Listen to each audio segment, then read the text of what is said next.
Sidang kasus Tol Jilid 2 terus berlanjut. Kali ini dengan agenda mendengarkan keterangan para saksi yang digelar di Pengadilan Negeri Padang. Saksi-saksi yang dihadirkan ada sebanyak 4 orang dari Pemda Kabupaten Padang Pariaman, yakni Musriadi sebagai mantan Kepala Kantor Pertahanan Kabupaten Padang Pariaman sekaligus Sekretaris Panitia 9, Yuen Karnava sebagai Ketua Panitia 9 yang juga mantan Sekda Padang Pariaman, Usman Mukhar sebagai Kabak Pertahanan Kabupaten Padang Pariaman, dan Kuswardi, Kasih Pengukuran Tanah di kantor BPN.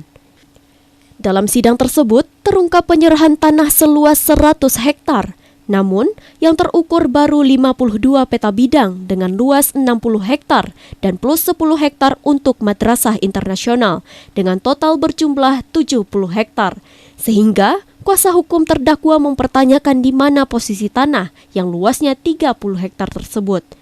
Selain itu, para saksi juga tidak tahu titik-titik yang masuk dalam IKK tersebut. Untuk itu, ia berupaya untuk memperjuangkan hak-hak hukum kliennya sehingga kebenaran bisa terungkap.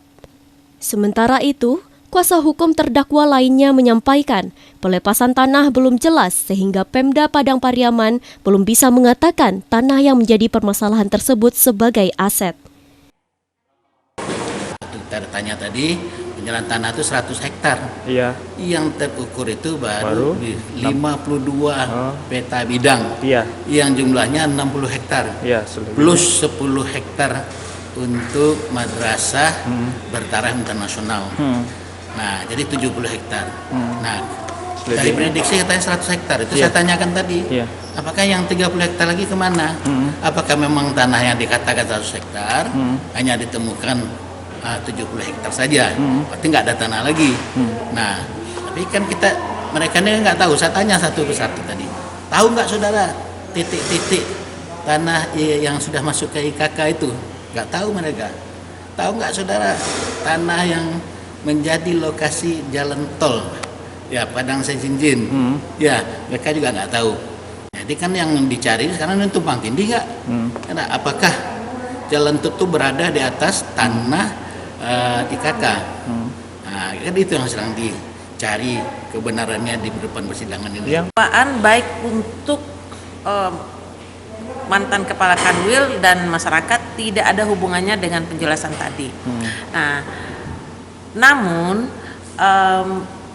mantan Kepala BPN berkelit, dia melaksanakan pelepasan itu tidak di depan. Seharusnya sesuai dengan Perkaban nomor 3 2007, pelepasan hak itu pasal 57 itu harus di depan Kepala Badan Pertanahan, ya. Tetapi itu tidak terjadi. Nah, sehingga itu belum bisa dikatakan pelepasan hukumnya sudah lepas terhadap hak seseorang itu tersebut. Nah, bagaimana Pemda Padang Pariaman mengatakan itu aset?